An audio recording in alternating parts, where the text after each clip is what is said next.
मातर शक्तियां, नौजवान साथी, पिता तुल्य बुजुर्गों, सभी को आपके बेटे, आपके बच्चे हर्ष चिकारा की तरफ से हाथ जोड़कर राम राम। मेरी सारी माताओं बहनों से और मेरे भाइयों से, काकाताओं से सिर्फ एक विनती है, आप ताली बजाओ ना बजाओ मुझे कोई फर्क नहीं पड़ता, लेकिन जो मैं बात बताऊं ना उसको गौर से सुनना है। 2 मिनट के लिए आपका ध्यान मेरी बातों में होना चाहिए। आज हम श्री कृष्ण भगवान की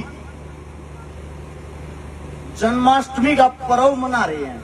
आप सभी साथियों को पता होगा इस बात का। कृष्ण भगवान कौन थे, कृष्ण भगवान के क्या कार्य थे, ये बहुत ही कम आदमियों को पता है। हमारे को अक्सर दिखाया जाता है किताबों में, टीवी में, वीडियो में, गानों में।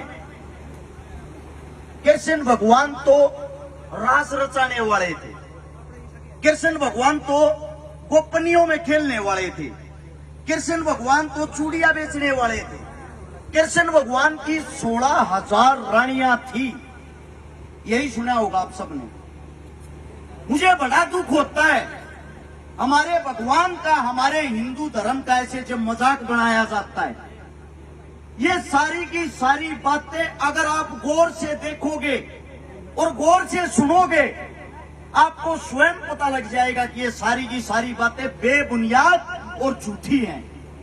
मैं आप सभी से पूछना चाहता हूं, जब उसकी 16,000 रानियां थी तो उसने राधा के साथ विवाह क्यों नहीं किया, जो उसके लिए जान छिड़कती थी, जो उसके लिए सबसे ज्यादा प्रेम करती थी।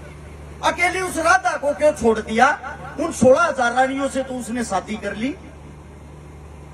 ये सारी बातें हमारे धर्म को कमजोर करने के लिए कुछ मूर्ख इंसान अपने आप में वाहवाही लूटने के लिए हमारे को परोस के दे देते हैं।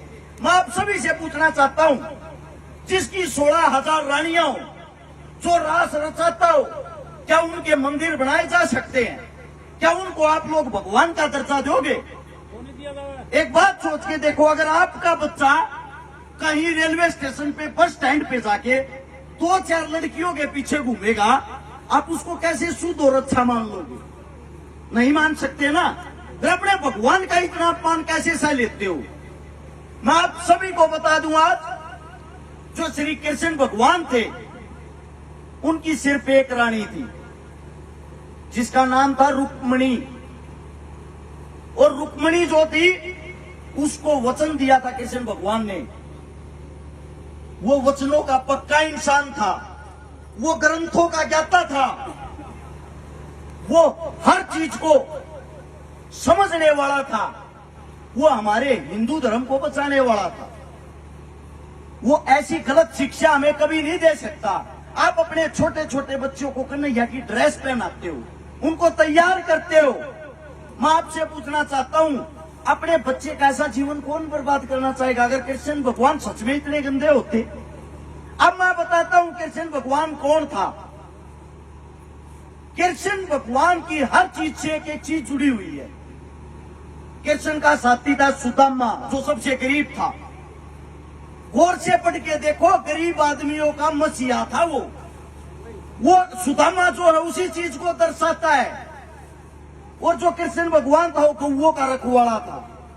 जिस वक्त कृष्ण का जन्म हुआ, पूरी पृथ्वी के ऊपर 9 करोड़ लोगों की जनसंख्या थी।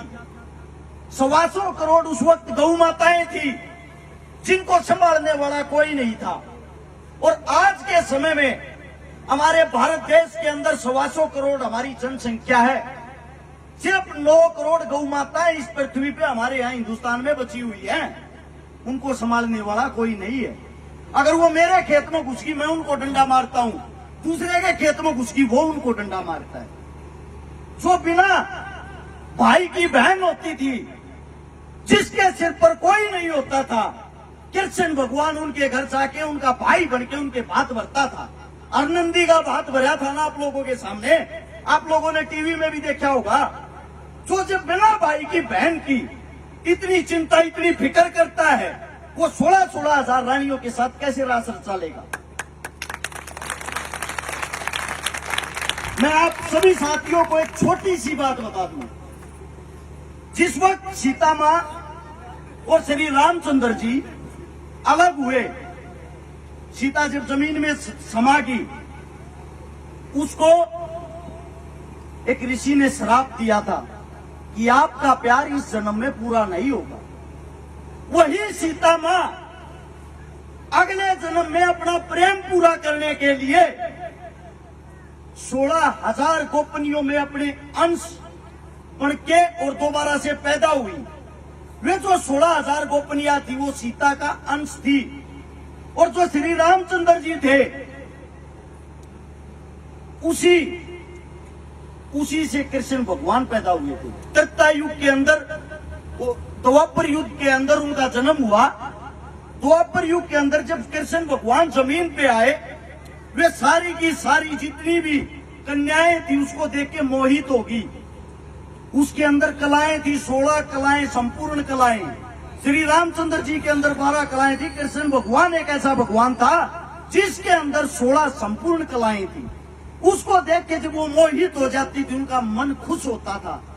उनके मन को खुश करने के लिए वह चंचल कार्य करता था, बांसुरी बजाता था, नृत्य करता था, उनके साथ क्रीड़ा करता था, खेलता था, लेकिन वो गलत नहीं था। शादी होने के बाद रुक्मिणी के साथ रहने के बाद भी कृष्ण भगवान 12 वर्ष तक ब्रह्मचारी रहा था। जो इंसान इतना पक्का हो वो कैसे गलत हो सकता है। एक और जिक्र आता, आप लोगों के दिल में भी आया होगा, फिर राधा कौन थी, राधा का क्या काम था। राधा खुद लक्ष्मी माता का एक अंश थी। आप लोगों को नहीं पता हो तो राधा अपने मां के पेट से पैदा नहीं हुई थी। राधा वायु के द्वारा बनाई गई थी। उसकी माता जी ने योग से पैदा की थी। जब राधा का जन्म हुआ, राधा की उम्र 11 महीने थी। कृष्ण भगवान तो उसके बाद जमीन पर आया था। राधा जब 11 महीने की हो चुकी थी, राधा आंखें नहीं खोलती थी। राधा ने दुनिया ही नहीं देखी थी, दुनिया कैसी है। राधा ने सिर्फ एक ही इंसान के लिए जन्म लिया था। जब कृष्ण भगवान 1 साल का होता है, उसकी यशोदा माता, राधा की जो माता की दोस्त थी, उससे मिलने के लिए उसके गांव चली जाती है, अपने कृष्ण भगवान को, अपने बेटे को गोदी में लेके। और उस वक्त राधा की उम्र लगभग 2 साल की हो चुकी थी, क्योंकि वो 11 महीने बड़ी थी। उन्होंने बताया, यशोदा जी, हमारी पुत्री 2 साल की होने वाली, इसने अभी तक आज तक आंखें नहीं खोल ली। उसी वक्त उसने कहा, जरा मुझे गोदी में तो दो। उसके एक हाथ में कृष्ण, दूसरे हाथ में, जैसे ही वो गोदी में राधा को लेती है, राधा की आंखें खुल जाती हैं। और राधा को कोई सबसे पहला चेहरा नजर आता, वो कृष्ण भगवान था। उनका प्रेम वहां से शुरू हुआ था। वे प्रेम करते थे। कृष्ण भगवान ये कहता था, मैं पूरी दुनिया को अपना बना सकता हूं। तू ऐसी चीज है राधा, एक तू ऐसी चीज है जिसने मुझे अपना बनाया है। तेरे को देख के मेरे दिल को खुशी होती है। तेरे को देख के मैं हर चीज को भूल जाता हूं। वो जब गाय चराने के लिए जाता था, जो अपनी बंसी बजाता था, बांसुरी बजाता था, आंखें बंद करता था, उसके मुंह से जो शब्द निकलता था, वो शब्द सिर्फ एक ही था, राधे राधे। कृष्ण भगवान ने राधा को भी एक चीज दी थी, जब हम इस सृष्टि पे नहीं होंगे, हमारे बच्चे हमारे को याद करेंगे। वो बात दूर है, राधा मैं तेरे से शादी नहीं कर पाया, लेकिन मेरे नाम से पहले तेरा नाम लिया जाएगा। इसीलिए हम राधा कृष्ण कहते हैं, ना कि कृष्ण राधा। तो किसी के प्रेम पे शक ना करें। आपके जो बच्चे हैं उनको सिखाएं कि हमारे भगवान इतने खराब कैरेक्टर के, चरित्र के नहीं थे, उनको बदनाम ना किया जाए। उनका तो प्रेम ऐसा था, एक बारी रुक्मिणी बोली, राधा में ऐसा क्या है जो मेरे में नहीं। मां हरिद्वार के अंदर पैदा हुई, गंगा मां की कोख में, और आप हर वक्त राधा को याद करते हैं। कृष्ण भगवान ताना मारता है, राधा तो राधा ही है। रुक्मिणी बोली मेरे को भी राधा से मिलना है। मैं जब मानू आप मुझे मिलाओ, राधा में ऐसा क्या है? बोला राधा से मिलना है, चल तैयार हो ले। वन की तरफ दोनों जाते हैं। 6 कोस का पैदल का रास्ता था, जहां पे कंकर ईंट, उनके अंदर से गुजरते गुजरते जब राधा की कुटिया पर पहुंचे, राधा बाहर खड़ी कृष्ण भगवान का इंतजार कर रही थी। जब कृष्ण भगवान के पैर वहां जमीन पर रखे, राधा के हाथ में एक प्लेट थी जिसके अंदर पानी था, पानी का एक जग था। उसने वहां पैर रखते ही कृष्ण भगवान के पैर धोए। जब वो उसके पैरों को साफ करने लगी, रुक्मिणी की जो नजर थी वो कृष्ण भगवान के पैरों पे गई। रुक्मिणी ने अपने पैर देखे, मेरे पैरों में छाले हो रखे और कृष्ण भगवान के पैरों में कुछ भी नहीं, ऐसा क्यों? उसने फिर राधा के पैर देखे, राधा तो अपने घर पे थी, इसके पैरों में कैसे छाले हो गए? उसने कृष्ण से पूछा, आप छल करते हो, कपटी हो? आपने पक्का राधा को बताया है कि आप यहाँ आने वाले हो, और न इसको कैसे पता था? ये बाहर खड़ी आपका इंतजार कर रही। मुस्कुराते हुए कृष्ण भगवान ने जवाब दिया, यही तो राधा है। चोट मेरे को लगती है, दर्द इसको होता है। चलना मेरे को पड़ता है, दुख सहना इसको पड़ता है। मेरा हृदय, मेरा दिल जो बात सोचता है, ये उस बात को समझ लेती है। शरीर 2 है, दिल मन एक है। रुक्मिणी की आंखों में आंसू आ गए और रुक्मिणी ने कहा, हे भगवान, राधा राधा ही है। तो आप अपने भगवान से कुछ सीखें। आपने क्या सीखा आज तक?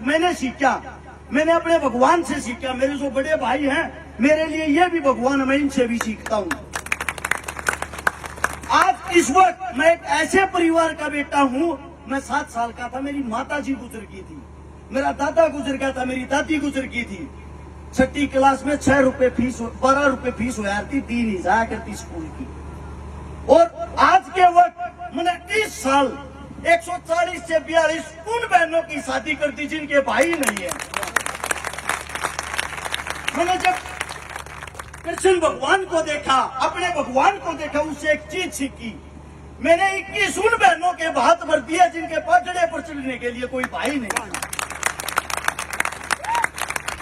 मैंने 1100 उन परिवारों का घर बसा दिया जिनके घर में पीने के लिए पानी का मटका तक नहीं था। जितनी बड़ी मदद कोई MP MLA बन के नहीं करता, आप लोगों के संगत से, आप लोगों के आशीर्वाद से, अपने भाइयों के सहारे से 25 करोड़ रुपए की नगद मदद कर दी लोगों की। आप अपने धर्म से यह चीज सीखो। मंदिर में जब आप माथा टेकने जाते हो, ये मत देखो सामने रखी मूर्त आपसे बोलेगी और बोल के वो ये बताएगी, हाँ मैं भगवान हूं, मेरी बात मान।